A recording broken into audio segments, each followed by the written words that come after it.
Bollywood comedy king Rajpal યાદવની જીવનકથા। મિત્રો, બોલિવૂડમાં ઘણા કોમેડિયન આવ્યા અને ગયા, પણ એક એવો એક્ટર છે જે સ્ક્રીન પર આવે એટલે હાસ્ય રોકાતું જ નથી। હા મિત્રો, આજે આપણે વાત કરવા જઈ રહ્યા છીએ બોલિવૂડના કોમેડી કિંગ રાજપાલ યાદવની સંપૂર્ણ જીવનકથા વિશે।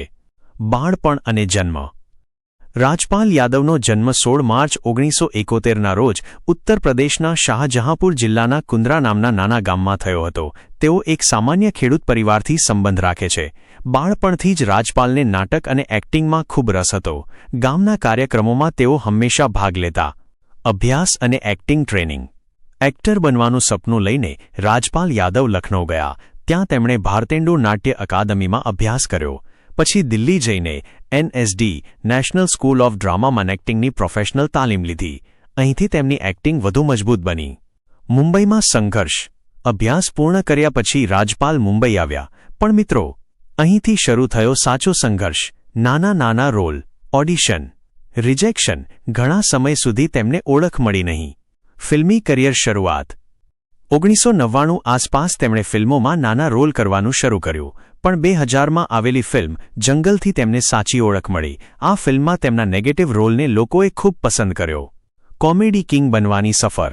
ત્યારબાદ રાજપાલ યાદવ કોમેડી તરફ વળ્યા અને પછી તો હિટ પર હિટ ફિલ્મો આપી।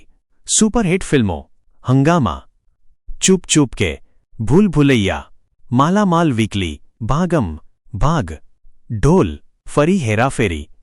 નાના રોલમાં પણ તેઓ આખી ફિલ્મ પર છાપ છોડી દેતા। ખાસિયત: રાજપાલ યાદવની સૌથી મોટી ખાસિયત શું છે? તેમનો એક્સપ્રેશન, અવાજ અને ટાઈમિંગ। ડાયલોગ ઓછા હોય તો પણ હસાવી દે। પરિવાર જીવન। રાજપાલ યાદવની પત્નીનું નામ રાધા યાદવ છે। તેમને 2 દીકરીઓ છે। તે પરિવાર સાથે મુંબઈમાં રહે છે અને ખૂબ સિમ્પલ લાઈફ જીવે છે। કમાણી અને નેટવર્થ। મીડિયા રિપોર્ટ મુજબ રાજપાલ યાદવની કુલ સંપત્તિ અંદાજે 50-60 કરોડ રૂપિયા છે। એક ફિલ્મ માટે તેઓ પહેલી 2 કરોડ સુધી ફી લે છે, રોલ પ્રમાણે। સિદ્ધિઓ: 150મી વધુ ફિલ્મોમાં કામ અને બોલિવૂડના ટોપ કોમેડિયન તરીકે ઓળખ, આ બધું તેમની મહેનતનું પરિણામ છે। પ્રેરણા સંદેશ: નાના ગામનો એક છોકરો સપના લઈને શહેરમાં આવ્યો, સંઘર્ષ કર્યો અને આજે આખા ભારતને હસાવે છે। આ છે રાજપાલ યાદવની સાચી પ્રેરણાદાયક કહાની। આઉટ્રો CTA। મિત્રો, વિડિયો ગમ્યો હોય તો લાઇક કરો, તમારા મિત્રો સાથે શેર કરો અને આવી જ જીવન કથાઓ માટે ચેનલને સબસ્ક્રાઇબ જરૂર કરજો।